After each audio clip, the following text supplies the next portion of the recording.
Hello, everyone, and welcome to MineHub Technologies live corporate webinar. This is David Vidala from RBMG.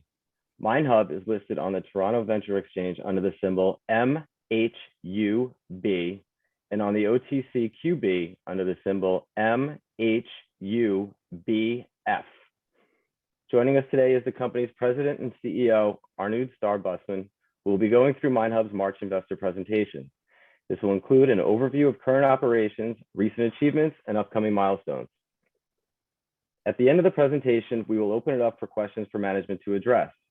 If you are interested in asking a question and are logged into the Zoom app or web platform, you can submit your questions to us directly in the chat module. Please note, this presentation is being recorded today, Wednesday, March 16th, 2022, and will soon be made available on the company's website at minehub.com.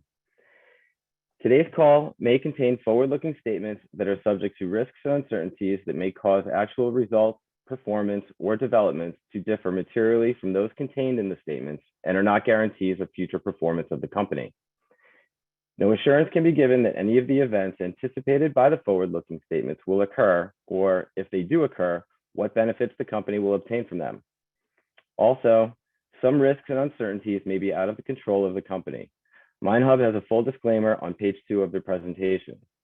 Lastly, RBMG is not a registered investment advisor or broker-dealer. For more information, please visit rbmilestone.com. And now I'll hand it off to Arnoud.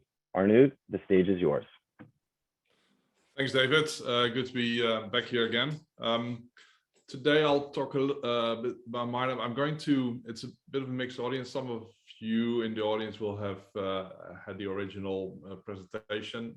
Some might be new, so I'll do a mix of a fast update and then some time for Q&A and a bit more focus on recent achievements. As David mentioned, we've got a disclaimer here. I'm going to take that as read, and I'll start the content. MineHub we're building a digital platform, and there's a backdrop to that, and there's areas where we are enabling technology and that are very powerful megatrends. So I think particularly supply chain resilience has catapulted to the top of this. We've seen the challenges in global supply chain really having become front page news since we started. We've seen a major priority change in the industry. Digitalization has changed from being discretionary to a must-do priority on corporate agendas, and driven by an urgent need to respond to these megatrends, right? And these are the themes that you see here on this page are really the ones that we are actively providing solutions for to the market. And that market is the global supply chains. They are fundamental to the world's economy. It's massive. They involve billions of people, millions of companies are operating in these supply chains.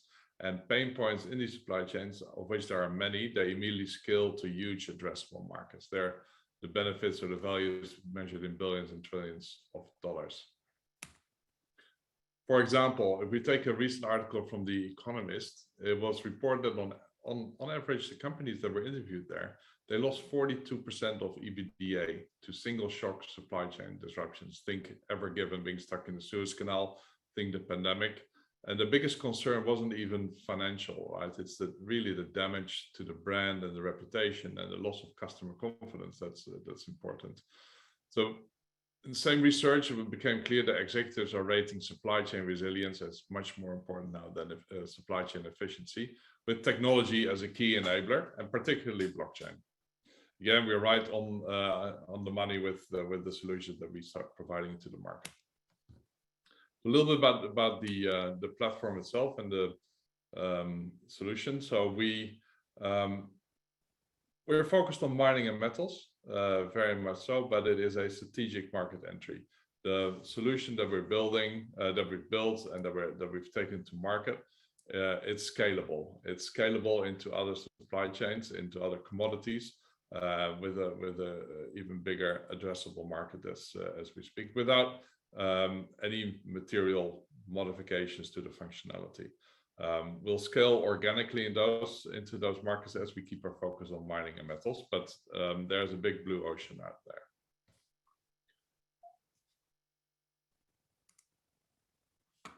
If I look at the platform that we've built, we've built so much over the last year. The large part of the solution is already in place. So this core platform really enables us to when we see opportunities or our customers ask us for solutions, we can quickly build them and for a low capex because we've got the foundation in place. So last year, for instance, in the 6 months since the summer, we developed 4 key applications which we co-created with our customers.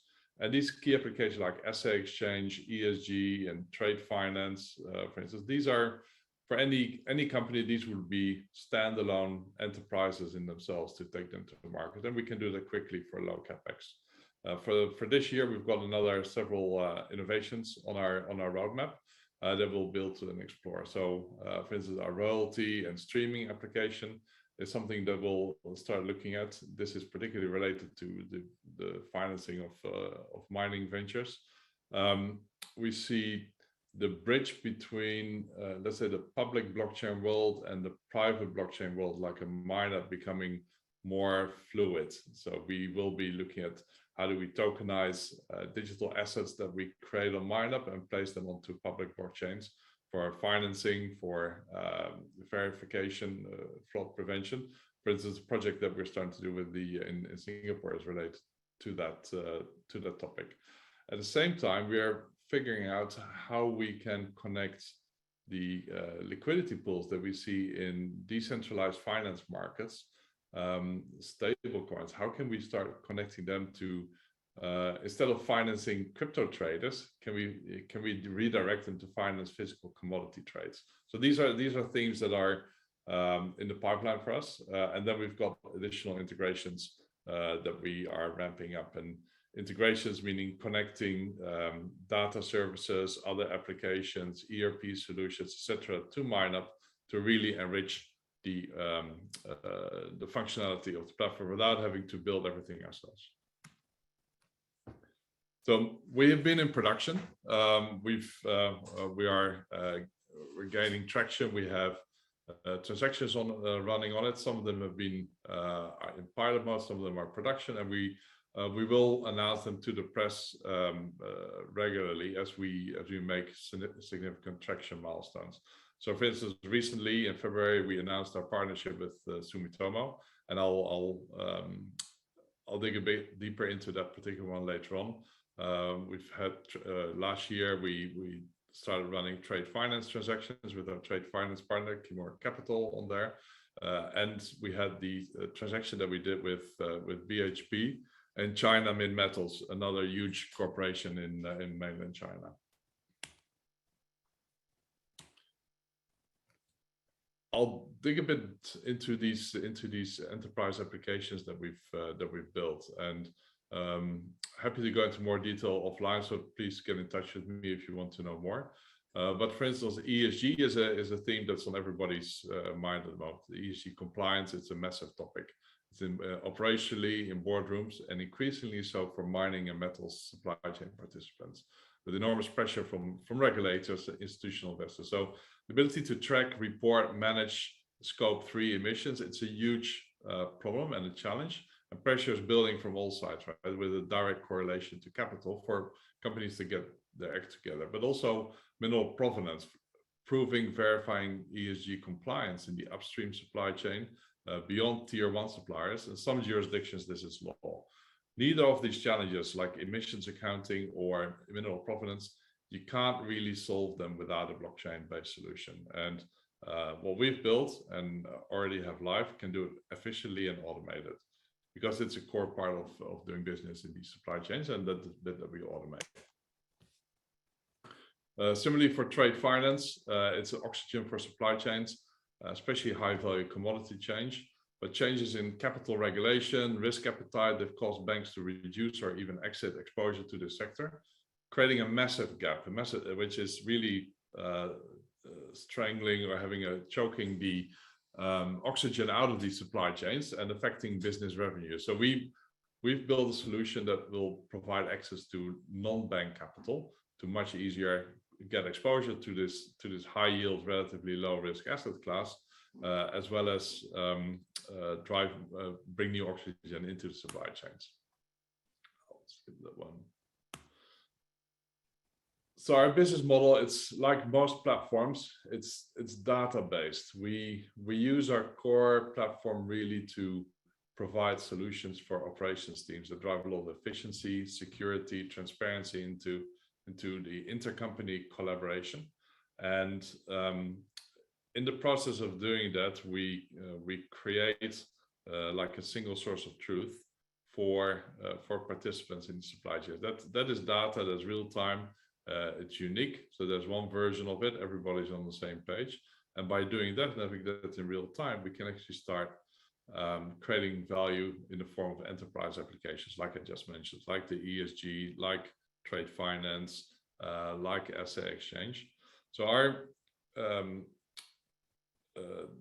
our business model really can leverage multiple sides of the value creation engine. Core platform, entry level, and I'll get more into some of the pricing strategies. Enterprise applications, it's one area. Our partnerships, very much like app stores, where we monetize connections to the MineHub platform, and then in the future, as liquidity grows on the MineHub platform, we'll start engaging in data markets, where we will collaborate with our customers to monetize data that's being originated, that they originate on the MineHub platform. So in terms of the revenue drivers, we deploy MineHub as a SaaS model. We do that in many locations in the world, including mainland China. We charge both monthly subscription fees, service and infrastructure fees, depending on the level of the service that we consume. And then, but we make that very affordable and accessible to both large corporates as well as small to medium enterprise. But then we look at our applications that we deploy on that network, and where we charge much more usage-based or transaction-based or value-based pricing models. For example, on trade finance, the pricing model that we have tested and are taking to market is charging 2 basis points per month on the value of the assets that are being financed on the MineHub platform. So we're live, we're operating across the globe. We've got local teams in key locations, right? So including set up in mainland China, in Japan, in Singapore. Our sales strategy from MineHub, we're not an enterprise sales shop in the sense that we call companies and work through lists. We are very close to key anchor customers, and then we work with our key anchors to roll out into their business networks. Business network being their customers and their suppliers and service providers. And so that way we start scaling through into the markets. What is fundamental to being able to follow that sales strategy is to be present where our customers are, and these tend to be in locations like mainland China and Japan. So our team, we expanded recently. We appointed Heike Truel with a background in the executive team in Anglo-American to our Chief Commercial Officer. We appointed Mariana Southern as a VP Product, and our board is very stable and continues to be very supportive, including hands-on in terms of the activities that we undertake. From a comparable perspective, we're still at a stage where we classify ourselves as blockchain infrastructure. And if we look at the activities that are taking place there's almost no companies that provide that are available to invest in public markets. Most of the companies are private in that space, and they tend to be consortium backed. What they also have in common is most companies are pre-revenue, and they are very focused on one or two topics, primarily trade finance. They're focused on or ESG. So we, as MineHub, we are very much across the space. We are very advanced. We are very broad in our solution offering, which is starting to pay dividends also with our prospects and customers who prefer to have one solution instead of many. What these companies also have in common is that they're valued at a multiple of ours. So we expect that there's significant upside potential, especially as we start our rollout program, which I'll tell a bit more about. So if I look back for over the last couple of years, so we've been working on MineHub. This is a journey. This is building new infrastructure for the most valuable supply chains on the planet, right? So it's not an overnight venture. We started in 2018. We did the work to get to a commercial release of the platform, and last year has been absolutely massive for us, right? We signed up BHP, Sumitomo, and we really started to feel a buzz around us in the market. We got more and more inquiries, more and more interest, started working with our partners, with some of their customers, and that buzz didn't just come from large corporates, also came from SMEs. Throughout, somewhere in the middle of last year, I really got a feeling or a glimpse of what 2022 was going to look like for us. So we stepped up our team expansion to build faster, to get the product out there faster, and get ready for an exponential growth curve. We went from 6 to 18 people by the end of the year, and now we've grown again already this year. We got all our ducks in a row. We sorted out our cybersecurity. We got up to gold standard. So this is SOC 2 Type 2 certification. Words that probably most people don't recognize, but this is the golden standard in the industry for security operations. There are very few startups globally that have achieved that. It creates a high barrier to entry, but it's also an accelerant for procurement and acceptance by cybersecurity teams, particularly in large corporations. We ended last year with 12 agreements with companies, 6 of which were with multinational corporations. These corporations, these 6 multinational corporations, they represent $300 billion in annual revenue turnover between them. So it's sizable. And there are various stages of adoption with us now. So I expect that we'll end this quarter. In a couple of weeks, we'll sign up 5 to 6 more multinationals. And we already have a similar number penciled in for Q2. And we've got new ones that we start engaging with pretty much every week. Now, most of these new companies, they come through our existing users or partners, which really validates our sales strategy, which I refer to, rather than having a big sales force that contacts companies directly.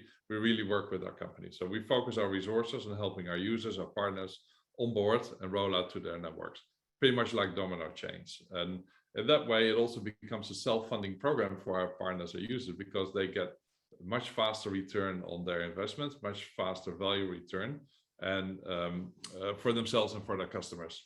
BHP is such a partner, largest resources company on the planet.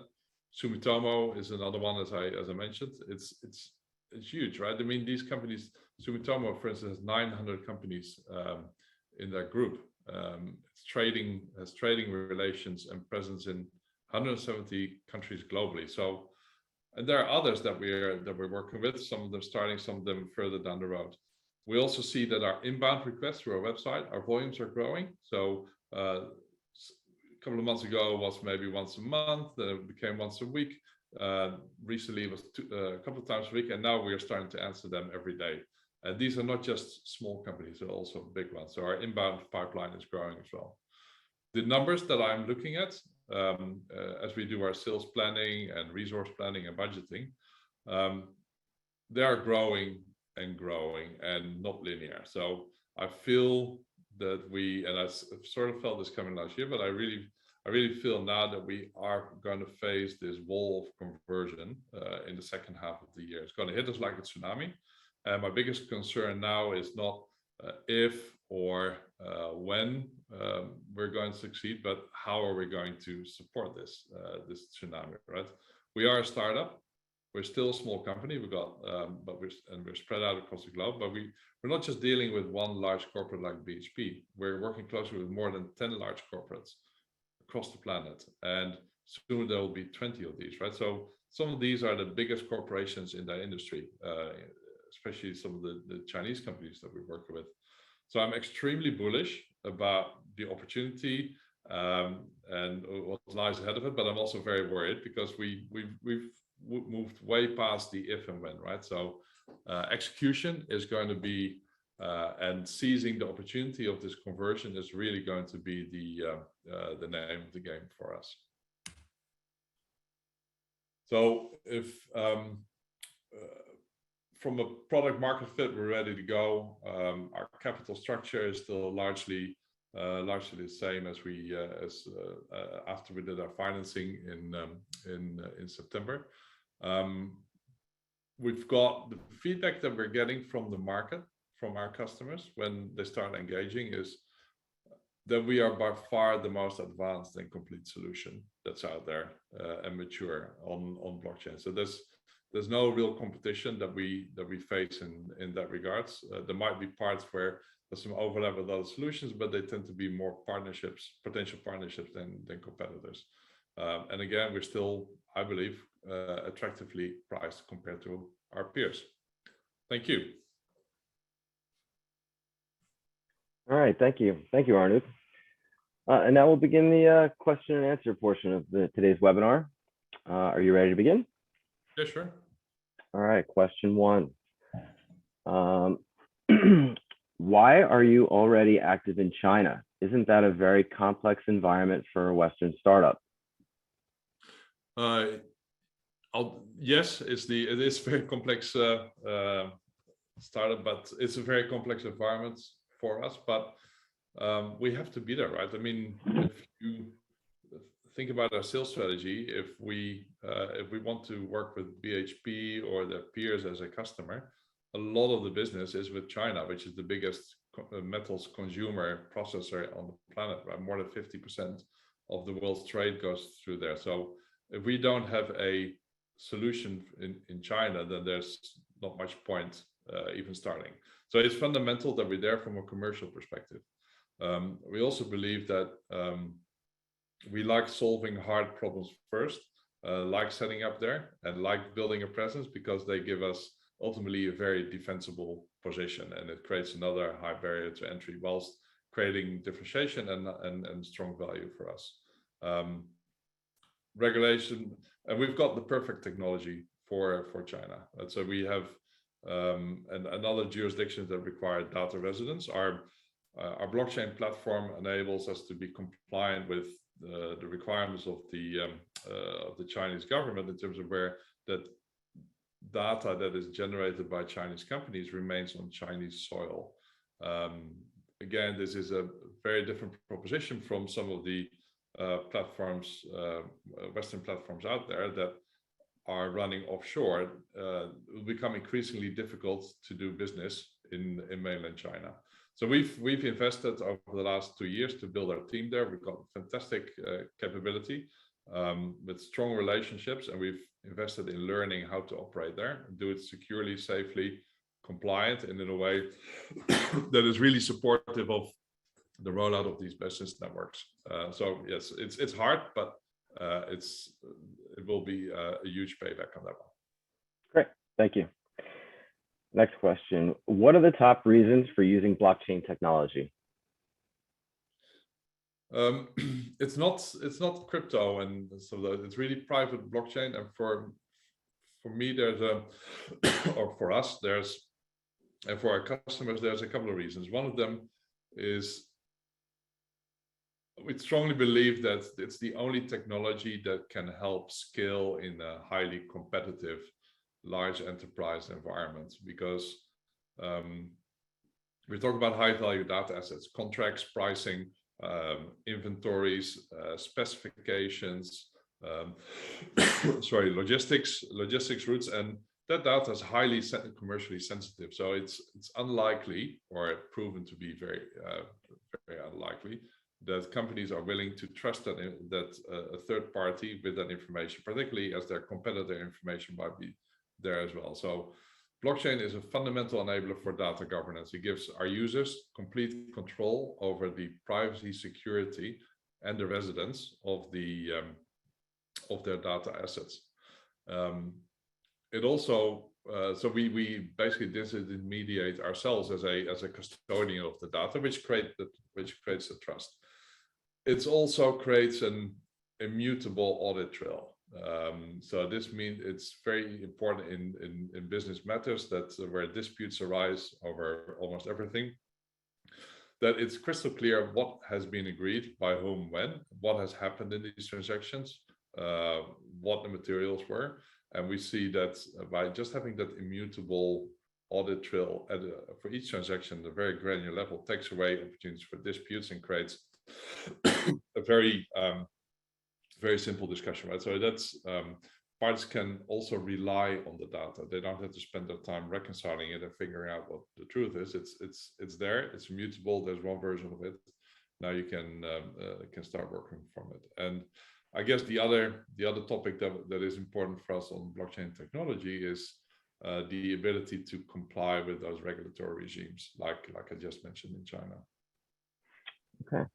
A follow-up to that question, and we have from the audience, is does MineHub own the data related to these transactions? Absolutely not. No, that's the game changer. We step out of the role as a data custodian and a data owner and place that control back with the companies that produce the data and use the data. So they're the data owners. Okay, thanks. Can you talk a bit more about the network effects in your business model? Yes, and this is, I come from a bank. I used to work at ING, and I started working on this topic from the financier side, where you see how we can make that work. But there's limited network effects if you are a financial services provider. So network structure. So I really want to focus on the corporate side, because if you think about the supply chain industry, there's so many connections. There's one seller has many customers, one customer has many buyers. So you get all this combinatorial explosion of connections that are out there, and it's usually, especially if you look at the solution that we provide, it is facilitating those connections. So it fits focusing on that. The other thing is it helps us in our sales strategy. So we can work with anchors and then work with our anchors to roll out into their networks, and very quickly that the network will start growing, or our customer base will start growing. The other thing is it's defensible in the sense that which translates into the business model. So if you're on the MineHub network, most of your customers or suppliers are on the MineHub network. It becomes, let's say, another solution, similar solution needs to have a very good story for the company to move to the other solution instead of ours, right? So the need to stay is getting bigger and bigger.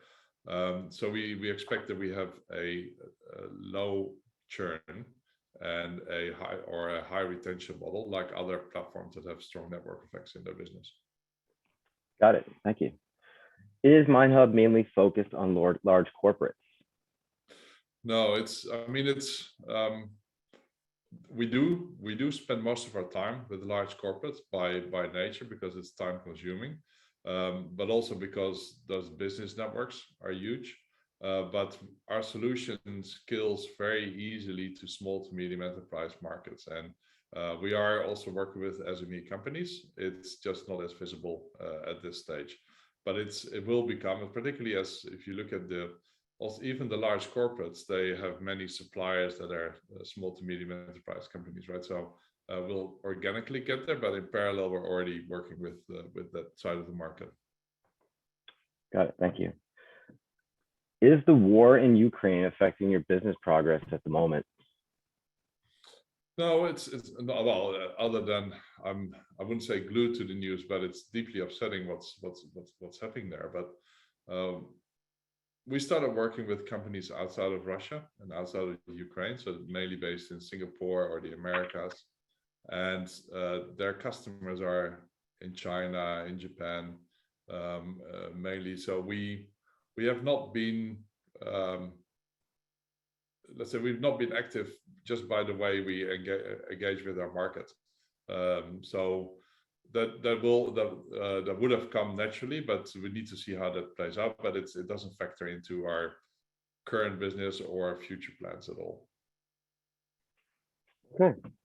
All right, we're gonna take one last question. Typically, how long does it take to onboard a new client? It can go very, very quickly. We've had situations where we did a demo in half an hour, and then we followed that by training 15 minutes, and after that we weren't needed anymore. And so but if there's many teams in especially in large organizations, we would repeat that a number of times. But we have designed the solution to be together with industry from the beginning. So any operations team will recognize exactly what we're doing, recognize the language that we're using, recognize the information requirements, and they're on their way. We've not seen training or solution complexity as a hurdle. Quite the contrary. People love it. Terrific. Thank you, Arnoud, and thank you everyone for joining today's webinar. Today's webinar recording will soon be made available on MineHub's website. If you have any additional questions that have not been addressed on this webinar, please feel free to email us at minehub@rbmilestone.com. Again, that's minehub@rbmilestone.com. Thank you again, and you are now free to disconnect. Okay. Thank you, David. You're welcome.